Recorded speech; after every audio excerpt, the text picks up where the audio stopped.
why this mouse is so difficult. Radio on 93.3 FM in Guelph, and today we are in conversation with Margie Godson from Meriden Equestrian Center, and I've caught wind of some activities, Margie, that you're up to that are slightly less horsey, and I wanted to ask you to tell me more about EFT. Okay. Well, I had taught for many, many decades, and if you teach somebody long enough, sometimes you reach a roadblock. Not always, but sometimes you reach a roadblock. And the roadblock really has nothing to do with their equestrian skills.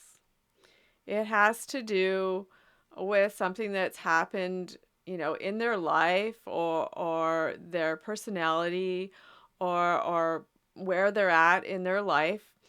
And it would be very frustrating for me because I didn't have an answer because it really, was beyond the riding ring. The riding ring. It really, wasn't a coaching issue, and and I really, am not a therapist, or a trained therapist.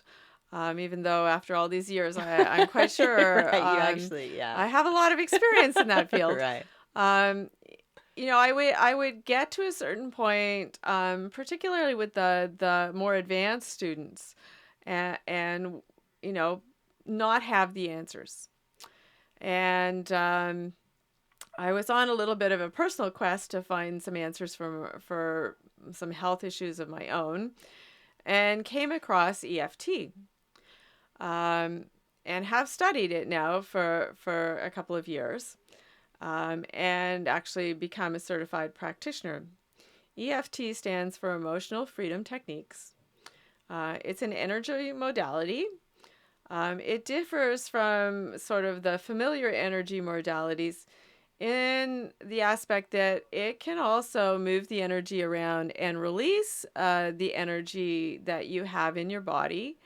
Particularly too much energy, which creates an energy blockage. So you have stiffness, or you have soreness or pain or limitations.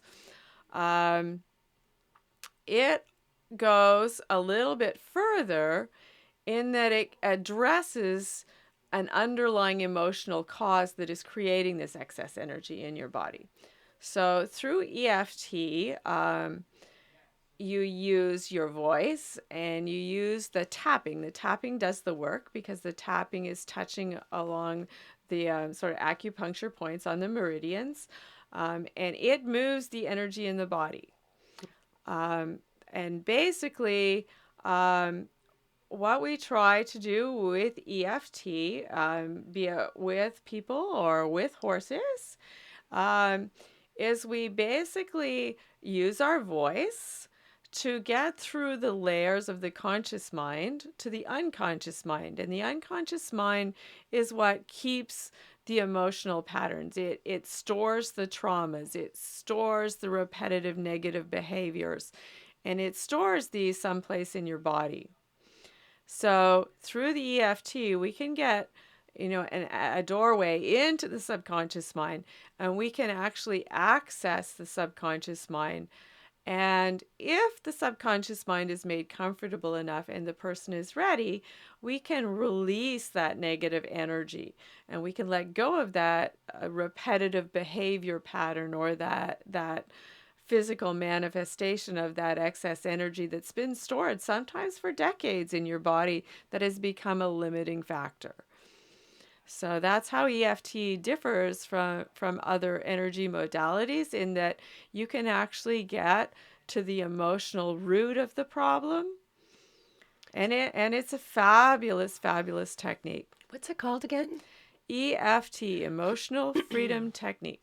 So it's like an emotional and physical healing therapy. Yes. Nice. How do people track you down for that sort of work? Well, you can track me down through the Meriden Equestrian Center.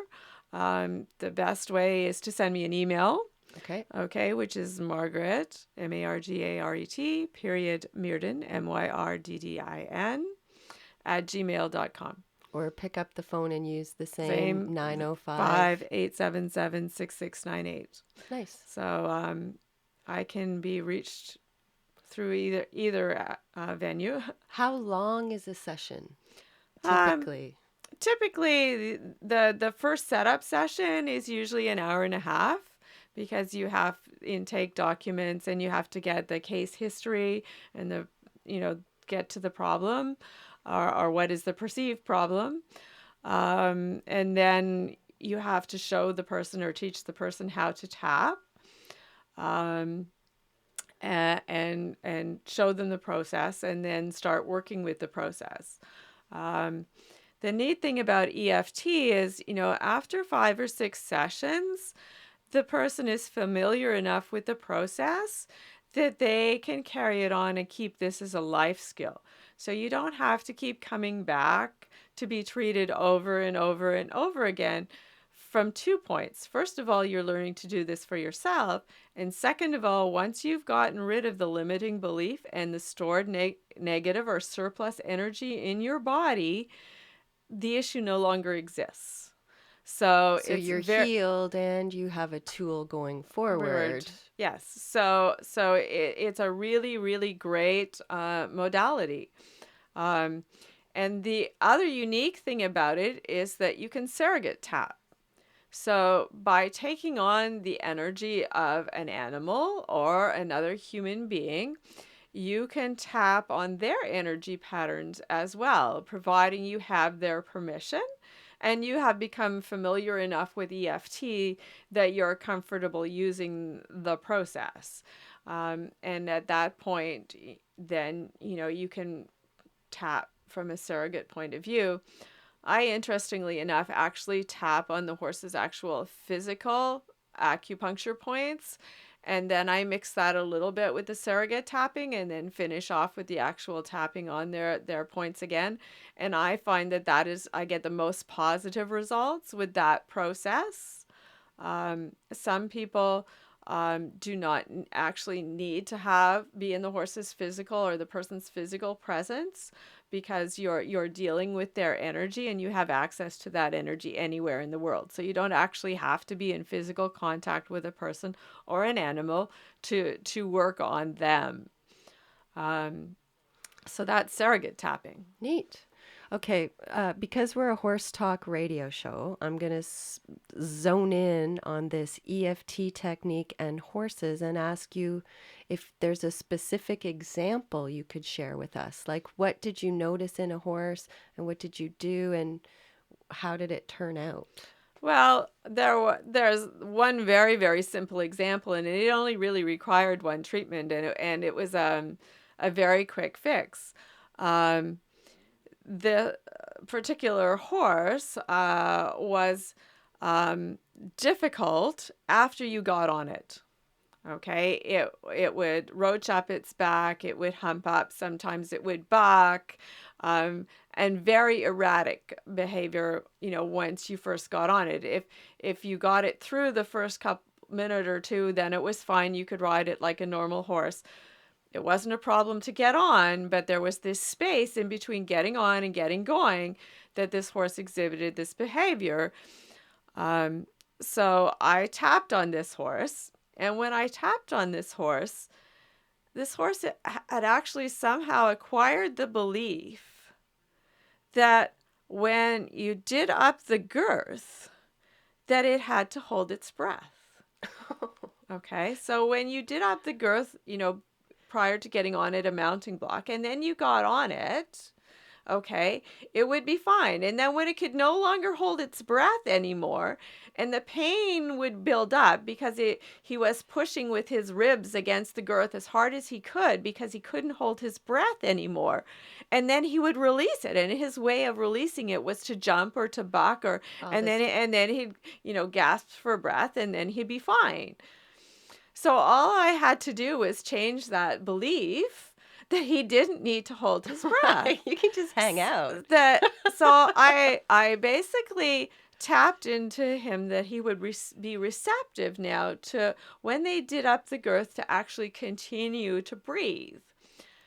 And that was that. It was actually interesting because there wasn't an opportunity for somebody to get on him for a couple of weeks. Um, and when the rider actually did get on him, he was fine and Perfect. never exhibited this behavior that I know of again. Um, so, I mean, that was a really simple, really easy thing. But, from a trainer's perspective, Yeah. how would you know that that was happening? And how would you address it? And how would you address it? Yeah. So that's kind of a beautiful little story about just a very simple, incident. Perfect. And on that note, we'll just pause for some public service announcements.